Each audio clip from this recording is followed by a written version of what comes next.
Cet entretien ferait suite à un précédent. Un chien bien éduqué, est-ce vraiment ce que veulent toujours les propriétaires? Et après tout, personne n'est obligé d'éduquer son chien. Mais convenons cependant que les choses deviennent plus compliquées quand le chien est un mordeur. On peut vivre avec un chien mal élevé, qui n'obéit pas, qui détruit les choses de l'appartement, on peut s'en accommoder. Ça devient plus délicat lorsque le chien mord ses propriétaires ou les voisins ou que sais-je encore. Parlons-en, donnez votre avis ou faites-nous part de votre expérience par un commentaire.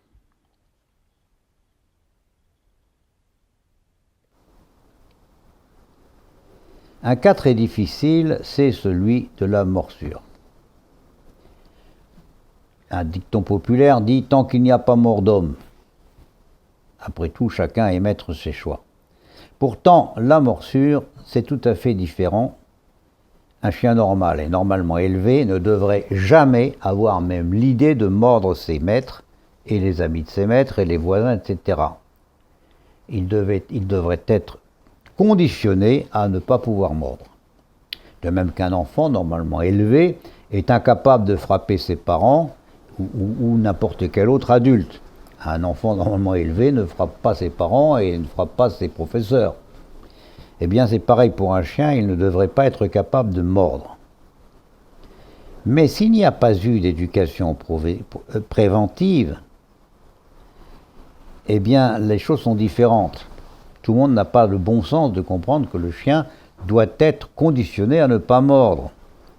Et on fait appel à l'éducateur, non pour éviter que le chien ne finisse par mordre un jour, mais précisément parce qu'il l'a déjà fait. Et là, c'est tout à fait différent. Bon, soyons clairs, il y a morsure et morsure. Il y a un monde à franchir entre un début de pincement et ce qu'on appelle une morsure au sang. Et même là, les différences sont à prendre en compte. Il faut analyser les circonstances, le comportement du chien avant, pendant et après l'agression. Il nous faudrait un chapitre entier pour cette analyse et ce n'est pas l'objet de mon propos du jour. Pour le moment, retenons seulement pour principe que le risque de morsure n'est jamais à prendre à la légère car c'est un risque de blessure. Et que ces blessures peuvent être plus ou moins invalidantes, dans certains cas gravissimes, notamment quand le rapport de force est trop en faveur du chien. Évidemment, on est d'accord, on peut rencontrer des chihuahuas parfaitement agressifs. À mon avis, on n'en trouvera pas qui présentent un réel danger pour qui que ce soit, même pour un enfant. Mais à partir de quelques kilos de poids, les choses sont différentes. Un chien de la taille d'un cocker peut déjà faire une morsure qui fait très mal. Un de mes amis toiletteurs se promène avec un doigt en moins, doigt qui a été tranché à travers une muselière. Et moi-même, je me suis retrouvé à l'hôpital avec une artère sectionnée par un simple fox terrier. Donc, les morsures, ce n'est pas à prendre à la légère. Et ce qu'il faut avoir en tête, c'est que dans la plupart des cas, la morsure ou la tentative de morsure sont le résultat d'une règle du jeu mal définie par le couple maître-chien. Ce à quoi tout bon éducateur, même débutant, peut remédier en un temps parfois extrêmement court. Et donc pour la question maître et du chien, le problème est réglé.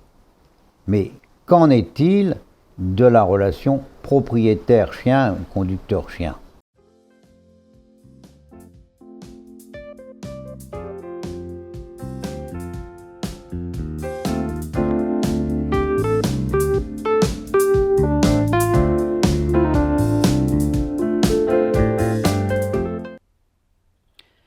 Supposons que l'éducateur obtienne que le chien ne morde plus, en tout cas quand il est là.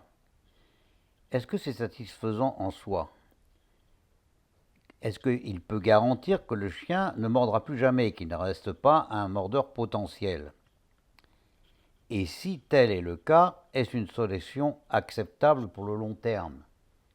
Je me mets à la place de l'éducateur qui s'est chargé de l'éducation d'un chien et qui apprend plusieurs années après que le chien a gravement blessé, par exemple un enfant. Nous en discuterons prochainement. En attendant, n'hésitez pas à nous faire part de votre expérience personnelle.